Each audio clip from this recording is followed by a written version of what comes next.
Welcome back, everybody, to this week's episode of Hamilton Icons. Today, I am sitting down with Lauren Mallon, who is a registered psychotherapist. Lauren, thank you so much for coming on the podcast. Thank you so much for having me, It was- Justin. Yeah. Yeah, it was exciting. I mean, we've met each other a couple times, but I know you're into this field now, and I see that you're doing some really cool and exciting things on social media in that field.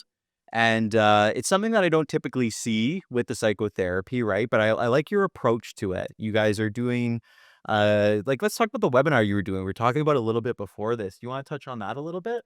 Yeah, so yeah, I never really thought that I would use social media much for my business when I originally started it, but obviously everyone uses social media. I've seen that like a lot of people respond pretty well to that. I like being creative and creating posts and doing that. So yeah, like social media has probably been my biggest like way to put my name out there. The webinar I specifically created because as well as providing psychotherapy, I just wanted a way to, like, engage with the community and do, like, a little bit of community stuff, stuff that was accessible for everybody. So I started a free webinar. I wanted to originally maybe do it as a podcast, but I don't have much knowledge of podcasts, so I was like, I just don't have the capacity right now to try and figure all that out. So I was like, "You know what? An easy way to do it is just a free webinar. People can kind of, sign up, join in the Zoom call. There's no kind of obligation, and then if people did wanna join in, it's really simple too. Um, each I do one on the first Wednesday of every month, and each webinar has, like, a new therapist guest on, I guess. People that I've maybe, like, worked with before, colleagues, people that I've, maybe went to university with or my master's with, having them on and just, like it's basically just a platform to have, like, very honest, open, maybe more real conversations about psychotherapy, about mental health, about wellness, um, for therapists to connect, but also to give people information about, like, what therapy's like, what it looks like, what it can help with, but in a more, I think, more real way than, sometimes what you read on the internet or in a book, which can be maybe a little bit more clinical, but, allowing them to see, like, what it can actually be like, and just those insights from therapists. Hopefully, it helps people feel more comfortable to approach it, but also, like, maybe debunk some of those myths or misconceptions about therapy or mental health. Give them some tips of, like, how they could get started or what sessions might look like or even how to, like, find a good fit. So, yeah, it was more for, I guess, some, information for people, and also I thought just to just get people talking more about mental health. Like, we're also we all talk with ease about our physical health or going to the doctor or when we have to go to physio or the things we're struggling with in our physical health, and maybe a little bit more hesitant to do that with mental health. So I kind of created it for that reason as well, to just allow people to talk more with ease about their mental health and their struggles and to kind of keep that conversation going, I guess. And it's a really cool platform with what you've done and being able to have it open where people can drop in, tune in, and then also you release the clips afterwards, which have been nice. I was listening to the one I thought was an interesting concept. You were talking about um, how the client is the expert. People come to you Mhm. expecting, okay, you're the expert, figure out what's wrong with me. But yeah, you're saying actually it's the person themselves that is the expert because they know themselves the best, right? Yeah, that's kinda like the lens I always work from because yeah, exactly, like, you know yourself better than anyone's ever gonna know you, and you know what you need, you know what, your values are, you know what's important to you, you know how you wanna, like, live your life, so I kind of always try to, like, preface that to clients and or potential new clients, just to make them feel like they have a key part in their own therapy and to show them, like, you have probably a lot more control and abilities and capabilities than you maybe give yourself kind of credit for, and I'm just there working with you because, it would be really hard for me to tell someone how to live their life or to tell them what they needed or to tell them what to do. I can offer, like, insights and support, and we kinda work together to figure out what's best for them, but, yeah, I just really try to put people in the driver's seat where they can say, "Oh, I can make a lot of these choices, and then maybe I just need more of, like, a helping hand to do that." I don't necessarily need someone to tell me Mhm. what to do.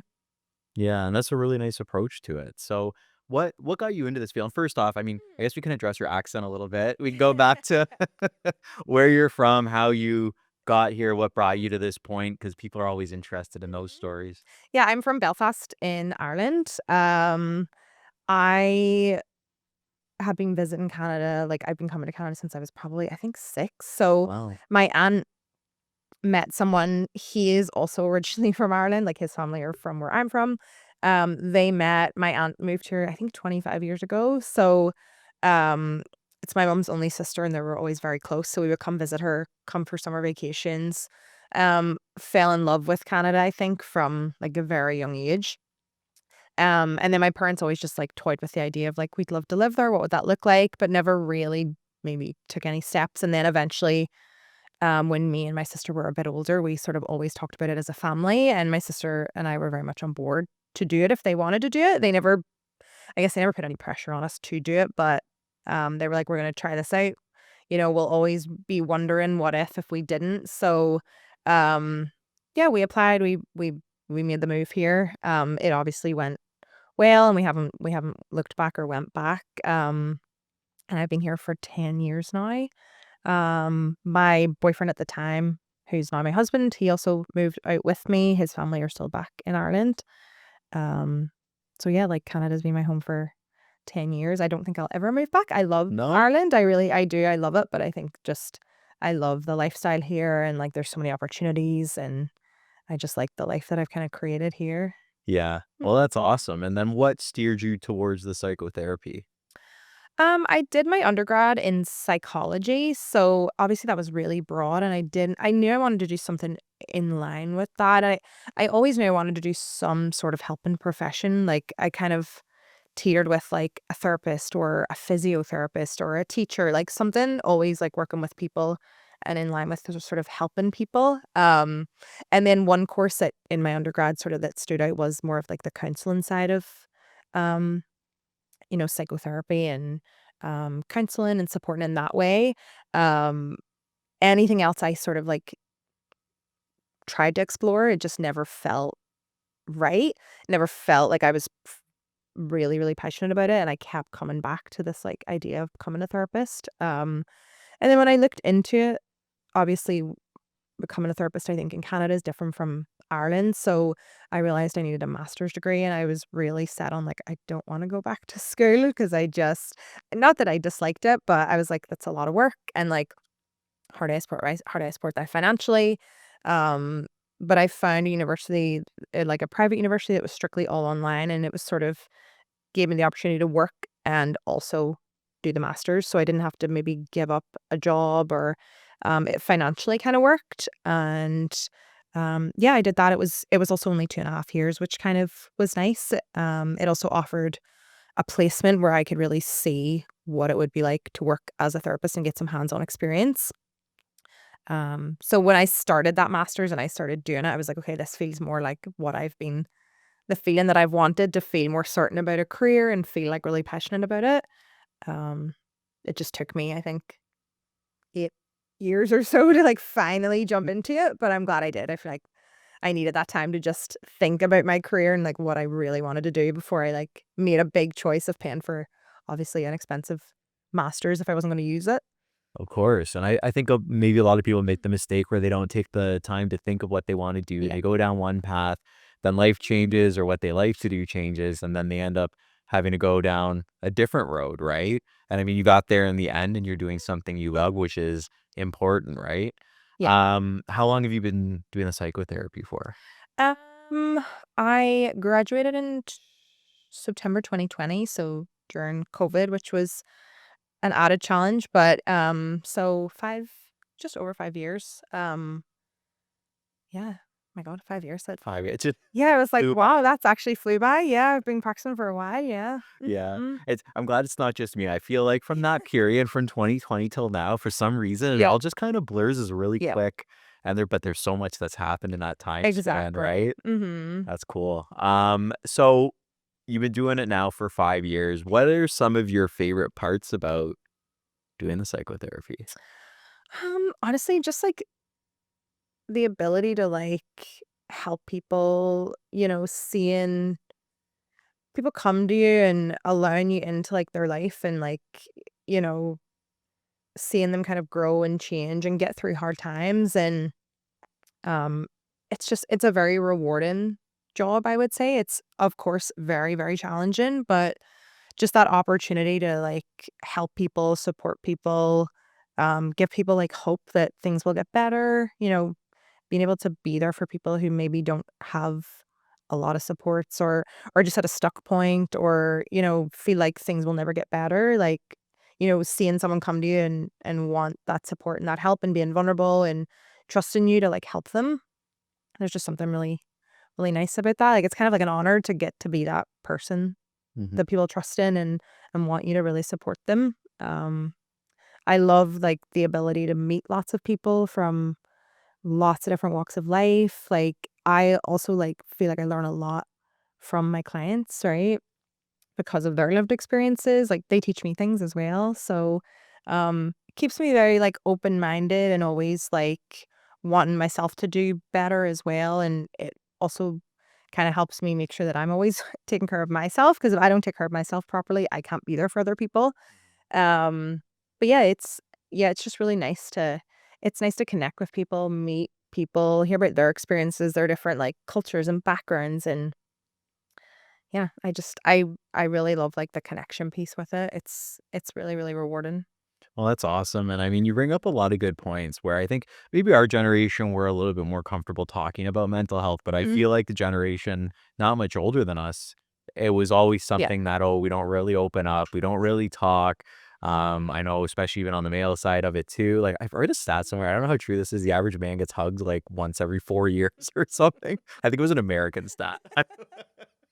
So I don't know how accurate that is, You but never it's know. It could be yeah, and that. now with all the mental health, challenges floating around, and we just hear so many more sad stories and stuff Yeah. as a result of it, I guess I could see how it's nice for you to be able to be there for these people that are going Mhm. through it, right? Yeah, like, and it's like the world we're in now, obviously, there's so many things going on, so I think, like, everyone at some point needs support, so, Mhm. it if I can be that for one person with something that they're going through, like, that's important, right? Like, Yeah. sometimes you feel like maybe you're not making a huge difference, but every day when you just, like, show up for your clients and you're there to listen, even if that's all it is, like, that's all you sometimes need to be, and everyone goes through things, and I personally think, like, everyone could benefit from going to therapy and taking care of themselves and addressing some of their mental health challenges, because no one's immune to that. Um, so I think in come back into to, like, the webinar, right, that's also why I wanted to create that, to just highlight that, like, we all have mental health, so we all have to take care of it, and, therapists exist exactly for that reason, right? We're there, like, utilize it, right? Because we all have challenges, and sometimes we don't know how to work through them on our own, so Yeah, it can be a huge help, right? Like I know even in the past, like I haven't drank now in almost 2 years, and it was a lot of it was just tied to just not being able to talk things through and stuff, yeah. right? So now Mhm. I'm off that boat, but it's big was dealing with those just issues, right? That you need to talk to Yeah. somebody to deal with, right? And then even one thing that I started that I found being beneficial was journaling. Mhm. So I've been journaling for half an hour every morning, Oh, that's and I nice. find even that's a nice little outlet, Yep. right? Just to be able to put my thoughts out there, Exactly, right. and help solve problems and stuff just by writing it. But I could see how having that Yep. interaction with somebody could be a huge help as well. Yeah, sometimes I think what you're doing is really good, like, because 'cause you're just acknowledging, "What am I feeling?" or doing those little check-ins, but, if you're like, "Okay, I have all these feelings and I'm writing them down, but I don't now know what to do with it," like, then it's a good step of, like, well, I could go to a therapist and bring my journal and talk through some of this stuff, and they might have a different perspective, or they might have a different way for me to see this, or, we might be able to talk together to how I can, what I need to do for these feelings, or to resolve some of them, or to make sure I'm feeling them effectively, or so Hmm. it's a it's just a good, I think, added support for your life, right? Like, Yeah. if your knee hurts, or, you're sick, or your body's not feeling good, we would, I know for myself, quickly log in and be like, I need to book an appointment with my chiropractor or my physiotherapist ASAP.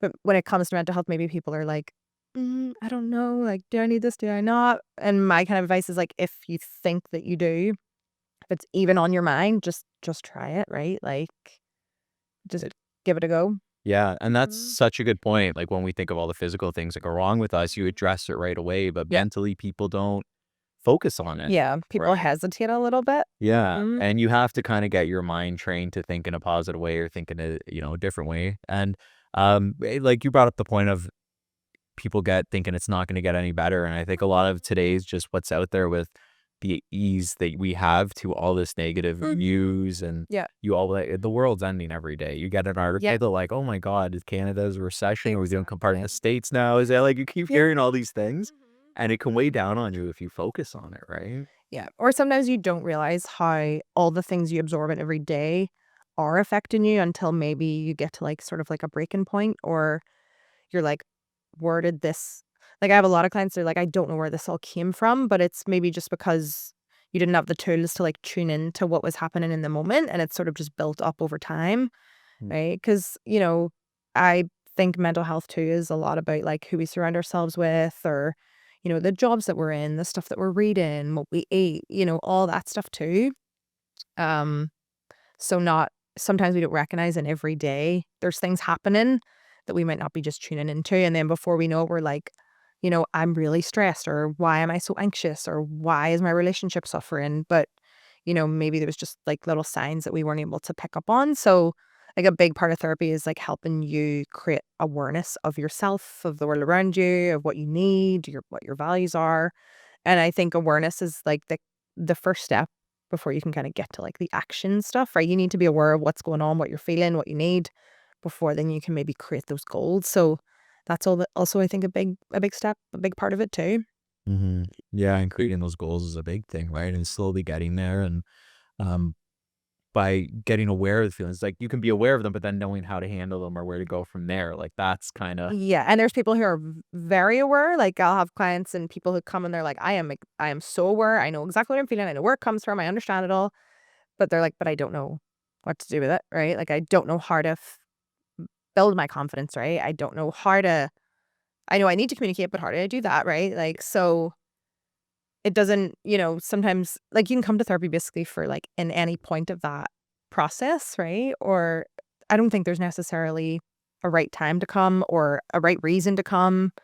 You can come for anything, right? Even if it's just like there's a lot of changes coming up and I don't know how I'm going to handle it and I just need to talk it through, or Mm. right, like it doesn't need to be these huge big traumatic things that happen, or you don't have to have like these really big problems. Like maybe that's sometimes why people hesitate, because they're thinking, is this enough to bring to a therapist? But if it's important to you, or if it's something that's affecting you, that's a reason to go, right?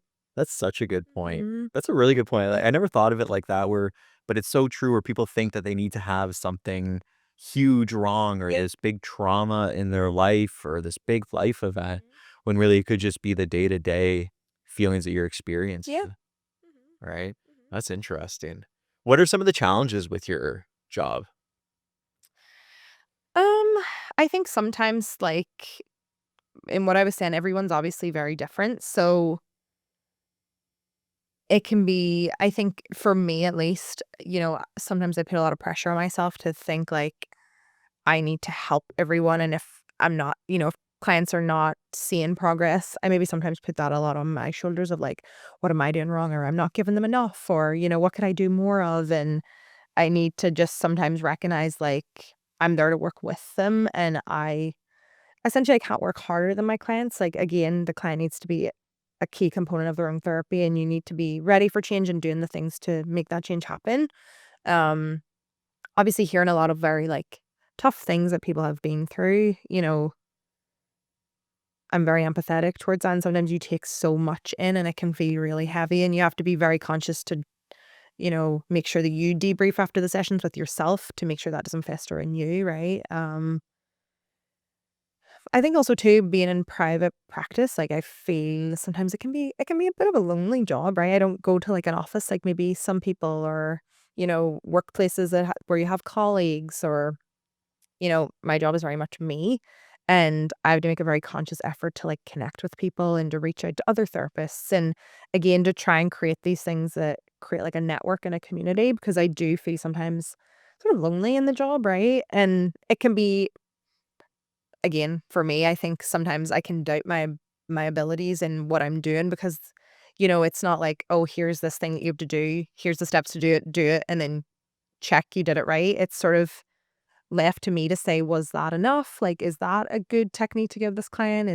Did that session go well?" There's no one, like a boss saying, "Great job today." So, you have to sometimes do that for yourself, which is obviously really hard because 'cause we're very critical of ourselves, and so I have to get into that space sometimes of, like, I need to acknowledge what I need to work on. I need to not acknowledge what's going well, right? Like, you're sort of doing all that for yourself too, so Yeah. Yeah, and I could see that, like, and I think that's maybe what anybody that is self-employed kinda struggles with is you don't have those colleagues. I think it's always lonely and you're kind of on your own, right? Mhm. But I guess that's good too with doing the webinars, you get to connect with these Exactly. other therapists, right? Yeah. And they just have somebody to speak with and connect with. Yeah, and I feel like I've made really good connections with lots of other therapists. Like, I've 3 close friends who we're all therapists, and we have a little group, and we all talk in that. And just, like, knowing that other people, like, understand what your job looks like and the challenges that come along with it can be nice, so Yeah. Well, that's nice, and then you brought up another point about how you have to take care of your own mental yeah. health as well after these sessions because Mhm. you're taking on people's personal issues, right? And I imagine Yeah. that could bog you down. Mhm. When you said it, it reminded me of I don't know if you ever seen The Sopranos?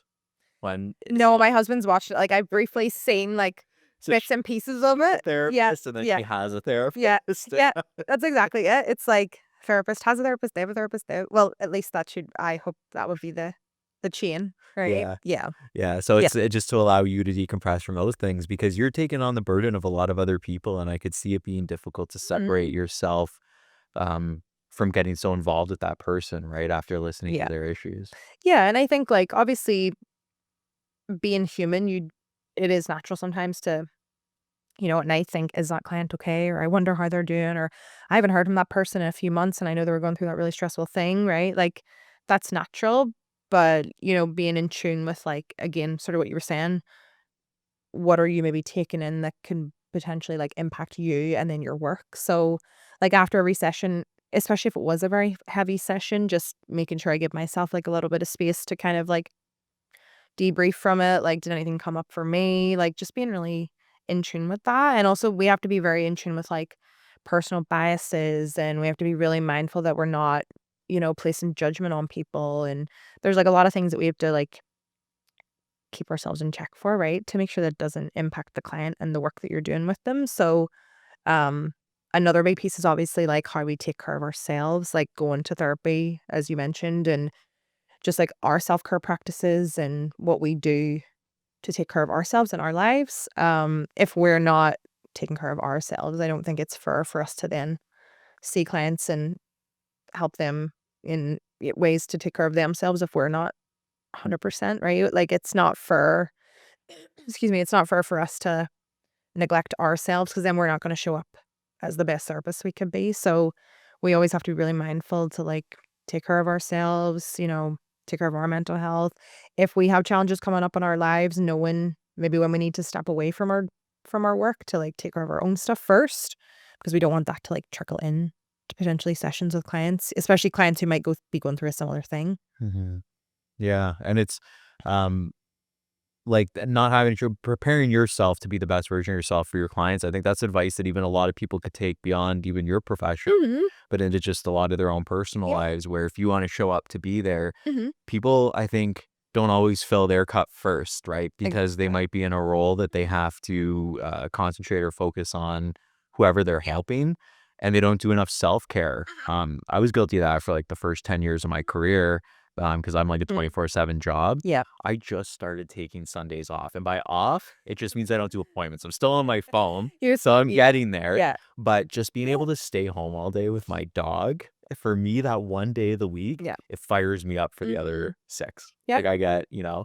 so it is important to do that self-care. Yeah, and I had a supervision meeting today with my supervisor and a colleague, and we talked about, like, self boundaries, kinda what you're talking about, right? You have to you can have boundaries with everyone else in your life, but we forget we have to have boundaries with ourselves too, right? Like, we have to set clear intentions and these premises for ourselves so we don't burn out or, you know, we don't end up overworking or whatever that is. So, it is challenging though because I was again, like you said, I was also guilty of that. Like, when you first start, I think in any profession, you're like, "I wanna be successful and I wanna, like, show that I'm really passionate about it and I wanna, like, give it my all and or I need to get clients or because that affects my finances." So you're kind of inclined to be like, "I'll answer the email at 9 o'clock, or I'll take on that extra person even though I don't necessarily have the time and the energy for it." But I think you start to see how that impacts, like, your mental health and even, like, your physical health, right? You start to notice those declines, and then that's when you sort of have to say, "I need to reevaluate. I can't do it all, right? Like, I'm gonna have my breaking point." Mhm. That was really good. It's good. That's a good point you bring up. I know that you do some of your sessions virtual and some in person. Mhm. We talked about it a little bit before Yep. the podcast, but just for the podcast, so you're available on both, right? And Yep. then if somebody like, do you ever do hybrids with people, or do you have some that are exclusively online? So like, how does it work? No, I kind of just leave it open for clients to choose. There's definitely clients that can only do virtual, maybe because of their location, right? They wouldn't be close to the in-person office. And then there's people that are like, I can only strictly do in person. Maybe they live with a lot of other people, they don't have privacy, or they just want that, like, face-to-face connection. But then I've got clients who are like, "You know what? Can I just do virtual this week because there's just no storm," or, um, "I need to stay a little bit late at work, so I won't be able to make it on time, but, I can do it from my desk after my meeting." So, I like to have both options. I started in person, I think it was maybe last summer-ish, because I think people wanted to get back to that after COVID. Um, but, like, surprisingly, COVID offered, like, that opportunity to do virtual and people seeing like, "Oh, I can do this over a computer and it's still as effective." And a lot of people, even though they might live close, are still like, "You know what? It's so nice to just go and sit on my couch and turn on my computer and you're there, right? I don't need to get ready and drive and go out in the cold," right? So It might also make them feel more comfortable in mhm, their own space yeah, too to open up, right? They're comfortable in their home, that's in true. their room, or Mhm. in their furniture. But then I don't know, is there something to going into the office that you think could make somebody more comforted, or would that have any impact, you think?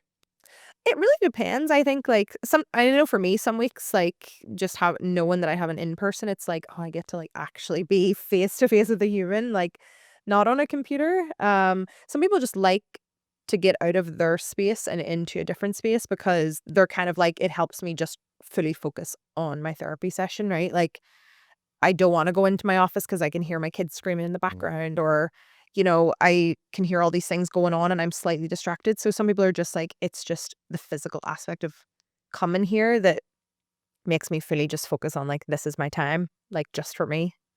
So it's again, you're going back to that sort of where they can determine what's best for them, Yeah, and then you just kind of follow the lead, right? yeah, Yeah, yeah, and especially starting COVID, then I imagine virtual, that was really the only option was virtual, right? yeah, yeah, and it was tough because I don't think anyone really knew how to navigate it. I know I didn't because I just started working as a therapist and I was like, "Okay, now I have to do virtual therapy, and I'm supporting people with a pandemic that I don't even know what to do about."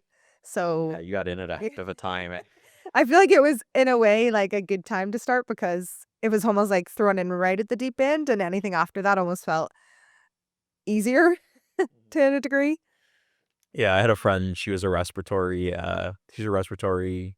nurse, therapist, I forget what it is, but she Mm, does the breathing, and she was in school, and uh, they sped up her graduation and put her into the field when COVID was at the peak because they said, "We they need need more it, right? respiratory nurses," or whatever, it is, so, yeah, so for some people, you're just kinda thrown in and figuring out Yeah. how to navigate this, but I mean, Mhm. we coulda sure it's, like, definitely used a lot of therapists during COVID just because there was so much Yeah. going on with Yeah. this, and it was changing every single day, every single week. Yeah.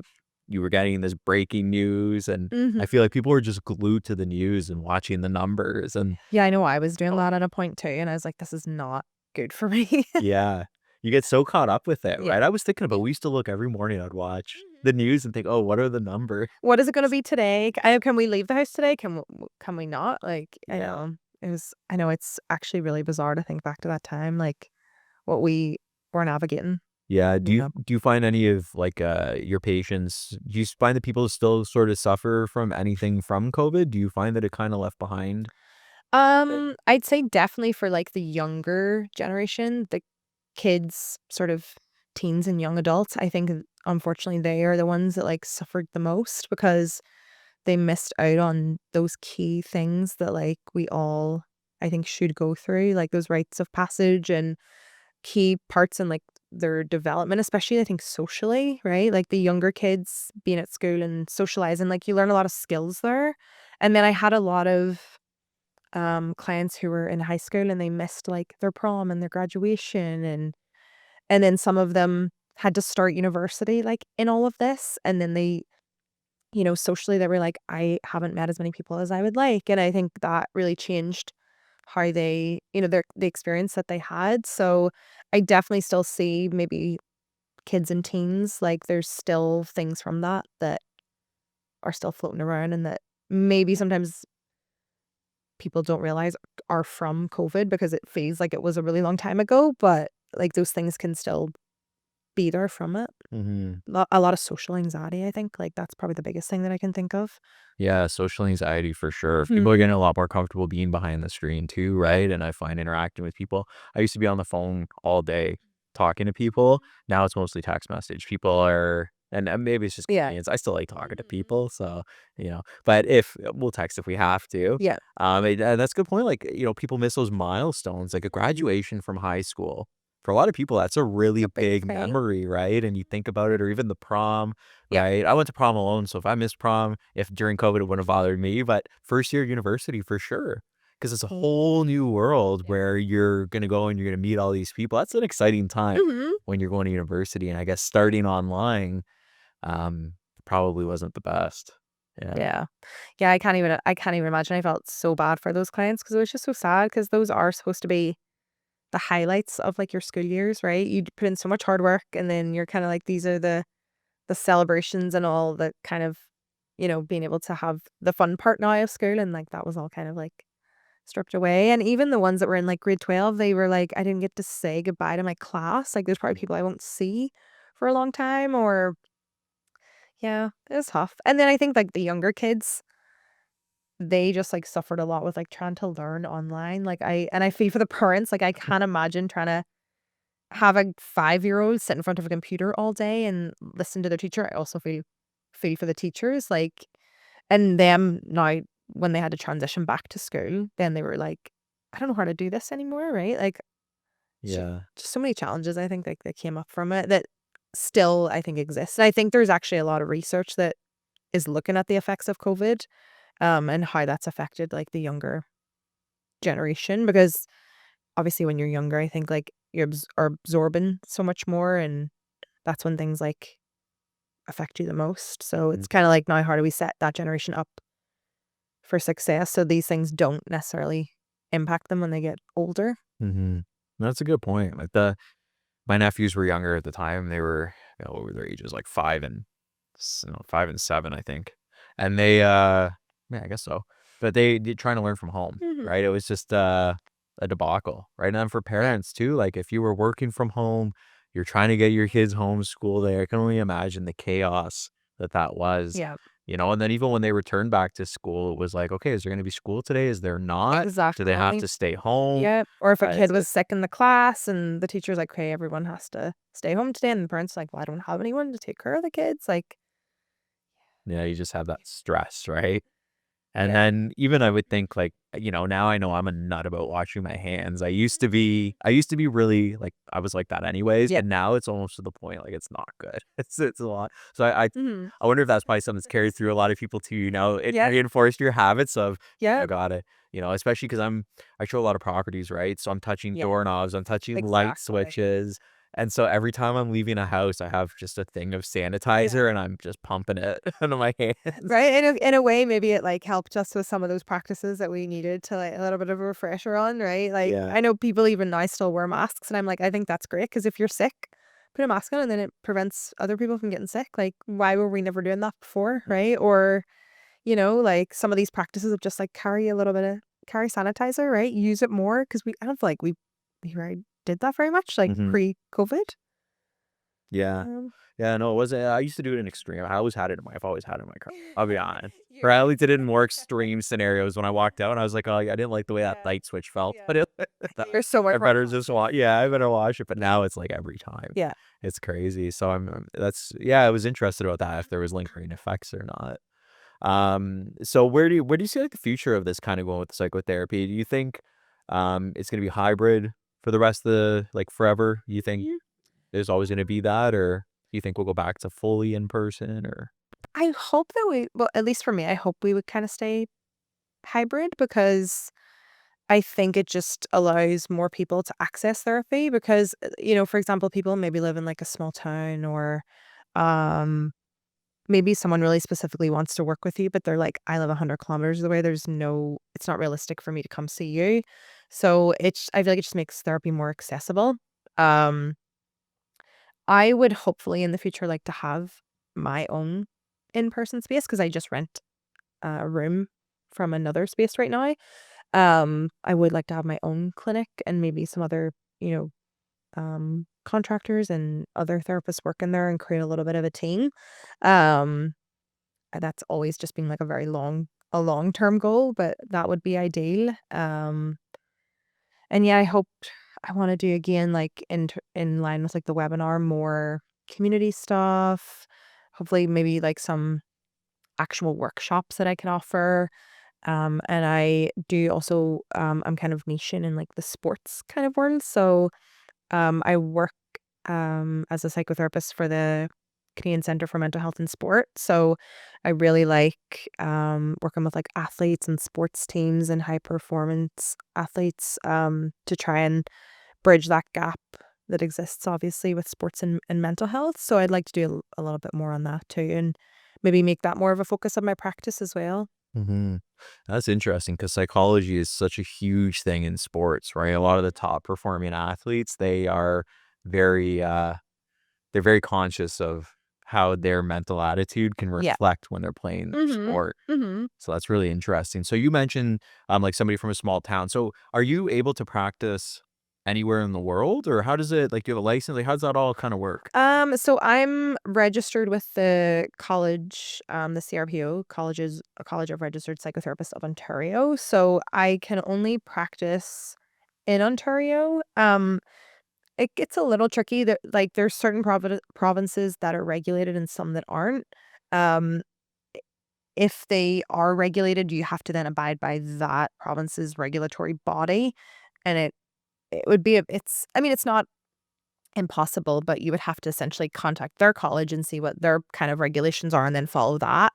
Um, so I try to just work with people in Ontario because it's easier and there's also liability pieces and stuff. So um I'm just very like, I just prefer to just practice within the province.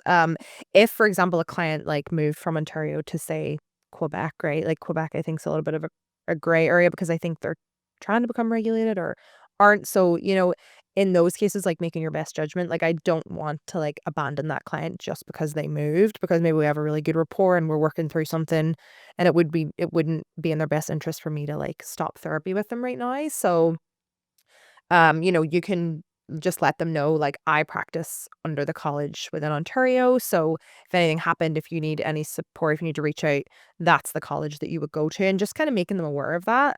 Um, but yeah, it can get a little messy when, there's different provinces and they all have different colleges and all different regulations. And Mhm. yeah, it can be tricky. Yeah, see, I didn't know that. I didn't realize that it was like as heavily regulated. Because I would have thought mental health is the same thing across the board, but I guess you're right. You need to Yeah, stick it's within the so bounds. yeah, and then I think, like, different countries, for example, like, if someone was like, "I'm moving to England for university, and I need a therapist in England," or, "I wanna still see you," like, I would have to then do my research into, like, is England regulated? Like, do they have a governing board? Like, what and then I have to also then make sure that my liability insurance would cover me to do that, so Oh, so you carry liability insurance, eh? Mhm. That's interesting. Mhm. Yeah. If you were to do England, I guess you'd have to kinda research ahead of time how to deal, because I imagine a lot of the issues there that there's no sunshine in the Yeah. Probably or they might just be so used to that by now, like, rain is just normal, so it doesn't affect them like it would affect us over here.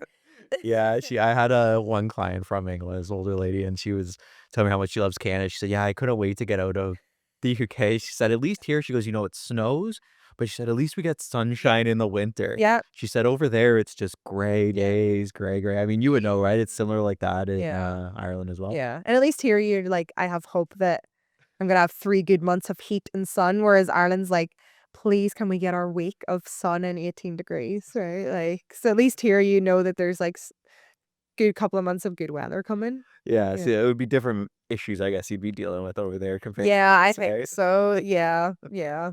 That's Mhm. awesome.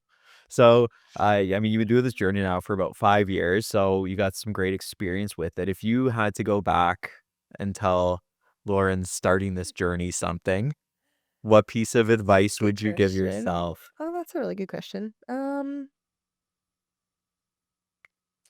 I think I would say, like, don't doubt yourself so much or, like, kind of do it in your own way instead of, like, comparing how everyone else kind of did it and trying to, like, use that as a guide because I've learned now, like, every therapist and their journey and how they practice and, how they've created their business and, clients that they work with, it's all unique to them, and I think I was so hesitant in, like, my abilities, like, can I do this? Can I be a business owner? Like, am I gonna be a good therapist? That I kind of compared myself to a lot of other people, and maybe that influenced how I originally started, so, I'd say just, like, be more trusting in, like, what I wanted to do and knowing that that was right for me and less comparison, which I know is hard. I think we all do that, and I always talk to my clients about that, um, but I think that just came with, like, feeling nervous about it and the inexperience, but I would say just, yeah, like, being more trusting and just creating, like, a practice that works for me and less about, like, "Is this what I should be doing? Is this what everyone else is doing? Or how will people, like, view kind of my take on my practice?" Mhm. That's really good advice because I think, like you said, when you start out, you don't, maybe just because you're nervous, you don't know what to do. You think, okay, I need to just model somebody that maybe is already successful at it, but that might not be a fit for your Yeah. personality, Yeah. right? So you kind of want to tailor it to yourself. Mhm. Yeah, my biggest thing now with in sort of my practice and even that I think I try to show in my social media is just, like, being authentic, and I've finally got comfortable to be more authentic and to show, that side of myself and show my practice, like, as authentically mine and not necessarily sort of kinda maybe what graduate school said that you had to be or that you have to what a therapist looks like. It's sort of seeing now be my I can be myself and still bring that into my work, and I'm always talking about how clients can be authentic and being themselves, so I feel like I have to, like, model that and show that too, so I feel like that sort of happened organically where I really feel strongly about being authentic, like, authentic in myself, but also authentic in my work and, like, kind of showing people that, right? Hmm. I think that's a lot what a lot of my work's sort of based on. Hmm. And then when you become authentic to yourself, it reflects in your work. And I think that Mhm. people can see that Mhm. and also makes it more trusting, right? Yeah. Like I know when I started out, I was trying to be, an agent that I obviously wasn't, Mhm. but now I'm just myself, and I find that it's just so much easier to connect with Yeah. people. And I think then you probably know this too, you connect and attract the people Yeah.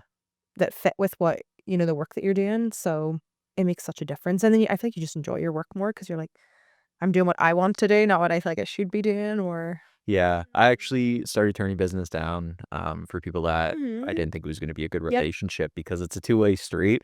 I Exactly. realize I'm fortunate enough to be at the point, in my career that I can do it, Where you so can. I'm Yeah. happy, Yeah. to do it, but No, you're that's right. important. You do Mhm. attract the clients that you want, right? Yeah, and I think, yeah, that's exactly it with my practice too, like, being able to be like, "I don't wanna maybe work in these areas," or, "Here's my areas of passion," and turning people away because, you it's important to also think about yourself too and, like, what you want your business to look like, who you wanna work with. You're not doing it because you're like, "I just don't wanna help this person." Like, you also like, it's okay to think about yourself and what works for you, and because at the end of the day, you're like you said, you are running a business at the end of the day as well, so you have to factor that in. Mhm. Yeah. That's, I mean, you're running your business too, right? So it's always interesting because you love doing what you're doing, but then you have to try to tie in that other mindset of, "Okay, now we gotta get clients, we Yeah. gotta get people." Yeah. The business side is, I'd say, probably harder than the therapy side. Like, you don't get any training or courses on how to be a business owner, right? You get nothing on that. So, figuring out that piece was harder than any of the sort of therapy supporting side. Like, even now, still just trying to figure out some business things. Like, I have no background in that. So I think that was super challenging. Yeah. Yeah. And then you have to you have to think about what works as a therapist in terms of boundaries and policies, but also but I'm also running a business, so that needs to be factored in. Yeah. Yeah. Yeah. How do you find that you get most of your clients? Is it through social media, or what do you find is effective? I have a Psychology Today page, which is it's almost like a directory for therapists. I'm on that, which is it comes in waves. It's weird. Social media, I think, is definitely being a great platform. And then I'd say my biggest thing is almost like word of mouth, like creating different connections, meeting people. Someone maybe sees me and then talk to someone else and then they give my name, or someone's just talking about a challenge that they're having and someone says, "Oh, I know this person, here's their information." I also connected with some doctors in my area and just sort of reached out to them and said, I know sometimes people go to their doctor first if they're struggling with their mental health. So maybe just I talk to them about if you need a referral, here's where I specialize in, here's the things I concerns I work with, just so you have someone maybe to pass them on to. Because I know sometimes maybe doctors don't have that maybe referral list, or so I kind of reached out in that way to try and create those connections too. And that's been pretty nice as well. And you're better at business than you think. You gotta pat yourself on the back. I feel like I'm not doing too bad. I feel like I do need to give myself some credit sometimes. That's smart. It's a Yeah. good way to do it. Yeah, I saw the page that you had there. The what was it, the therapy now, or Psychology Today. psychology Yeah. today? Sorry. Yeah. Yeah, I was looking at Mm, that page. But that's smart to go out and reach out to doctors, right? And I think mhm. just networking for any business is huge to Yeah. get those referrals, especially because if somebody's referring you, then obviously the person that's getting referred thinks, okay, well, I can trust her because I trust the Hopefully. Yeah. person that passed the name. Yeah. Yeah. Yeah. Yeah, there's tons of ways to, network and everything, but just obviously the time and what feels good for you. I would like to go to more maybe, conferences and trainings and meet other professionals, that way, in the sort of healthcare system. I think it's always good to, s for clients too, I try to always create, a care team for them. I think that's really important. So if you can connect with, what I was saying, local doctors or clinics that provide physiotherapy or osteopath or dietitians. You're creating this little network that you can also refer clients to that kind of maximizes what they need. Mhm. And then they can also be sources of referral. Yeah. Hmm. Well, even the conferences, I was gonna say, and then you said it, the conferences, Hmm. when you're trying to find other people to connect with would be Yeah. great, right? Even some local, or because I was never a conference guy. I started maybe 2 years ago Hmm. going, and, just the connections that you make with other people, Yeah. it's really good, and Yeah. then you're also I don't know what it's like in your industry, but obviously my industry is very competitive, Hmm. right? Yeah. So, I know yours. if I'm doing Yeah. something, you don't wanna share it with somebody Yeah. else, No, I get that. Yeah. right? It is super So competitive. Yeah. going to conferences, and I'm speaking with somebody doing a lot of business out in, say, Vancouver. Yeah. We're happy to share absolutely everything Exactly. because, we Yeah. don't have to worry about it. Do you find, is your industry like that as well, where you think, um, or is it competitive, or is it just kind of I'd say a not little bit, even though maybe people don't wanna acknowledge that that exists, but I do think it is, and I think, weirdly, there's so many therapists in the field now, it's, maybe a little bit not oversaturated, but there's so many therapists now that, everyone is trying to, find a way to stand out, right? And I think too, it's competitive in a sense, some therapists can offer maybe low cost or free therapy, and then maybe another therapist can't or is not offering that. So then that I think that can sometimes create, like, a competitive element, like, if a client of course, if they see a therapist charging $150 and someone charging $50, like, some people, because of, their financial needs will choose that person, and that can be a little bit tricky, so I definitely think there is some sort of competitiveness, maybe not in the same way maybe of your industry, but, like, there is always this, like, element of I want to stand out and I wanna attract the clients that I wanna attract. How do I do that? How do I, like, set myself out differently from everybody else, right? But then I think reminding yourself, like, the right clients will come to you, the clients that you want. You have to just market yourself and present yourself how, in the way that you feel is right, and then hopefully that will attract Mhm. the right clientele.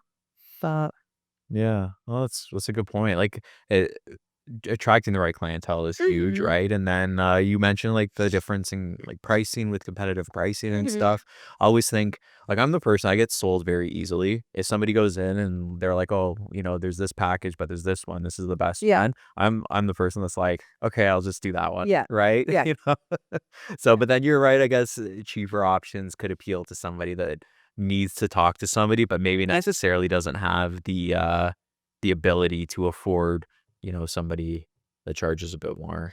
Yeah, and I think that comes back to what we were talking about, like, what's your your business needs and, like, just you as a person, your own finances, like, what can you offer? So, even if you see a therapist and they're like, how can they offer, like, so many free sessions? I can't do that just for my business and the income that I need to function in my life, like, just you have to remind yourself sometimes just, like, everyone's different, what's working for them might not work for me, and that's okay, and Mhm. again, maybe the competitive thing aligns with, like, the comparison, right? Maybe we're all sort of like, "What's this person doing? What are they doing? What do I need to do?" Right? But I try to just focus on, like, my business, what I wanna do, and sometimes you, like, don't need to what's that saying? Like, you don't need to reinvent the wheel, right? Reinvent the wheel. Right? Like, sometimes I think people are just trying to maybe do that, and it just doesn't work. Like, just do what you know, and it's okay if a bunch of therapists are doing it. Like, if it works,